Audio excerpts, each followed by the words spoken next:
কোনো ছাত্র যদি আমার সাথে এভাবে কথা বলে, this is not the mob. না না, তাইলে আমি কোনো না না না তুমি যেভাবে কথা বলছো বাবু ভাই, আমি আর কোনো কথা বলবো না। এই কলেজে থাকার এক সেকেন্ড ইচ্ছা আমার নাই। এটা গভর্নিং বডি আমাকে নিয়ে আসছে, আমি তো এই কলেজে চিনতাম না।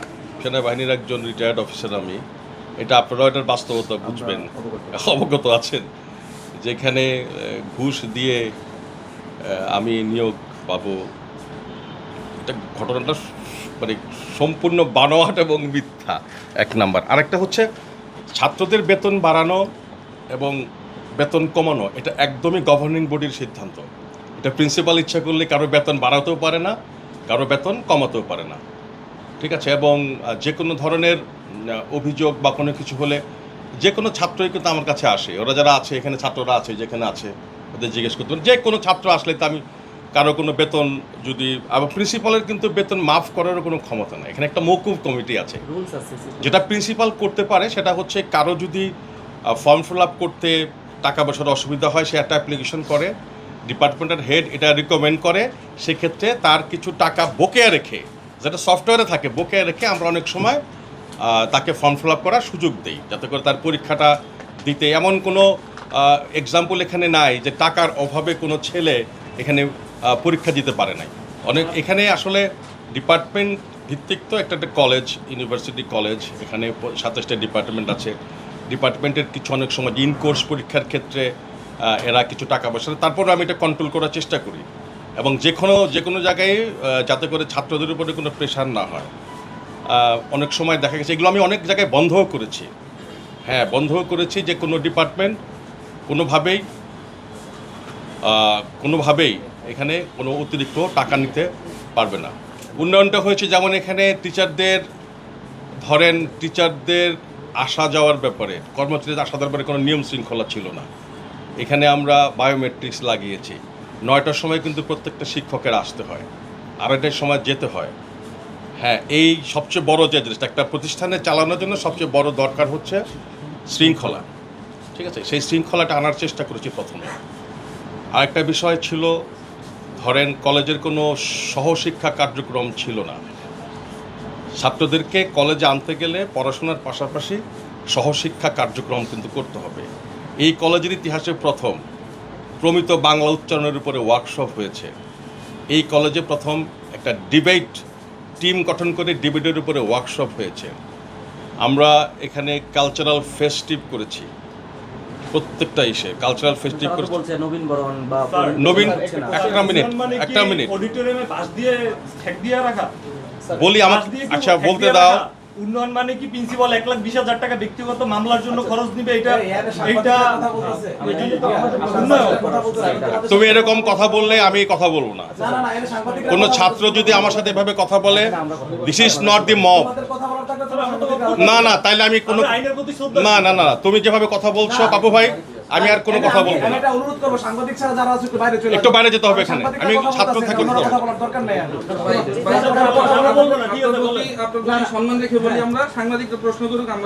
না তুমি, আমি কথা বলবো না, এভাবে কথা বলবো, এভাবে কথা বলবো না ভাই। এখানে গোলমাল হলে আমি কোনো কথা বলবো না। শুধু সাংবাদিকরা থাকেন, আমি সাংবাদিক কথা বলবো।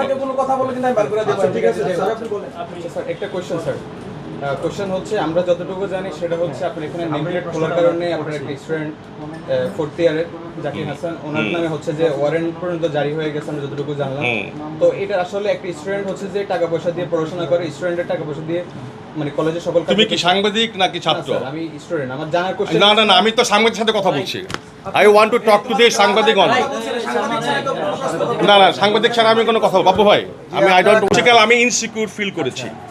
আমার অফিস থেকে যখন কেউ নেম প্লেট খুলে নিয়ে যায়, আমার বিরুদ্ধে অনেক অপপ্রচার চালাচ্ছে, আমার তো এটা একটা রাইট আছে টু প্রোটেক্ট মাইসেলফ। রাইট আছে কি না? আমার রাইট আছে না? তো সেই রাইটটাকে আমি কাজে লাগাচ্ছি। আমি পুলিশের কাছে এই বিষয়ে নালিশ করেছি যে আমি ইনসিকিউর ফিল করছি কলেজে। আমাকে না জানিয়ে এখানে এসে নেম প্লেটটা খুলে নিয়ে যায়, সেটা নানাভাবে প্রচার করছে। এটা তো কোনো একটা সুস্থ কাজ হতে পারে না। একটা নেম প্লেট খুলে নিয়ে যায়, নেম প্লেট এভাবে খোলা হয় না, খোলা যায় কোথাও কোনো একটা জায়গায় হয়েছে দেখো। তা আমি ইনসিকিউর ফিল করেছি। আমি আসি, আমি কথা বলেছি গভর্নিং বডির সাথে, গভর্নিং বডি আমাকে বলেছে আপনি পুলিশের কাছে এটা একটা জিডি করেন, এটা তো করতে হবে আমার। আমি সেটা করেছি। পুলিশ কি ব্যবস্থা করেছে কি না করেছে সেটা সম্পূর্ণ তো পুলিশের ব্যাপার। এটা আমার এখানে কিছুই বলার নাই। পুলিশের কাছে ঘটনাটা আমি সম্পূর্ণ বর্ণনা করেছি। এরপরে পুলিশ তার দায়িত্ব পালন করছে আইনগতভাবে যেটা হয়। এটা আমি পরিষ্কার করে বলি, হাইকোর্ট যেটা বলেছে, একটা রিট করেছে যিনিই করেন, সেটার ব্যাপারে হাইকোর্ট জাতীয় বিশ্ববিদ্যালয়কে ওই বিষয়টা নিষ্পত্তি করতে বলেছে। হাইকোর্ট আমার নিয়োগটাকে বাতিল বা অবাতিল কিছু বলেনি। হাইকোর্ট এই বিষয়টা নিষ্পত্তি করতে বলেছে জাতীয় বিশ্ববিদ্যালয়কে।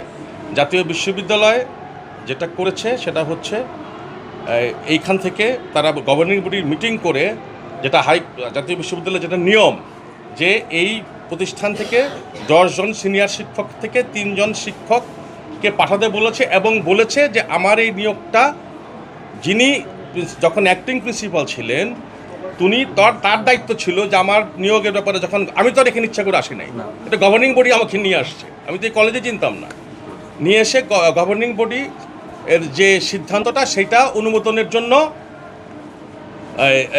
ইয়াতে পাঠানোর কথা ছিল জাতীয় বিশ্ববিদ্যালয়ে।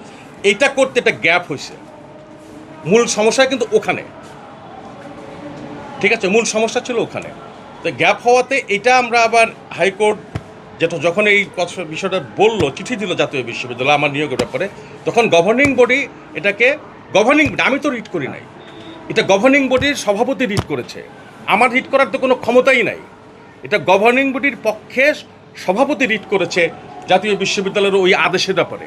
জাতীয় মহামান্য হাইকোর্ট তখন আমার এই প্রিন্সিপাল নিয়োগের ব্যাপারে এটাকে স্টে করে দিয়েছে, শোকজ করেছে এবং স্টে করেছে, ওই অবস্থায় আছে এখন।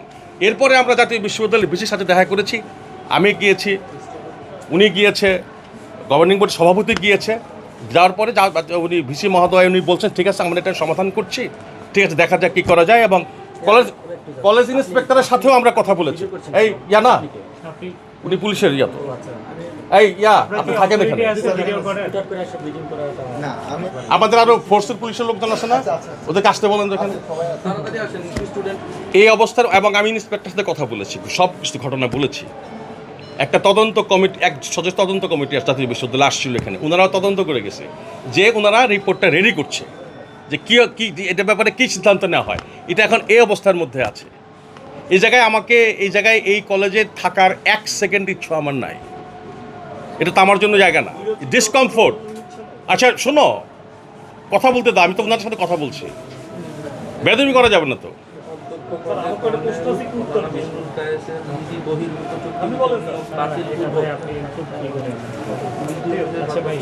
আমি নিজেই তো বিব্রত রে ভাই, আমি আচ্ছা ঠিক আছে। এখন এই অবস্থার মধ্যে আছে জাতীয় বিশ্ববিদ্যালয় একটা চিঠি আছে। হ্যাঁ বলুন। এই যে অধ্যক্ষ পদে কর্নেল জনাব ইমরুল কায়েসের বিধি বহির্ভূত চুক্তিভিত্তিক নিয়োগ বাতিলপূর্বক বিধি অনুযায়ী ভারপ্রাপ্ত অধ্যক্ষের দায়িত্ব প্রদান প্রসঙ্গে চিঠি আছে।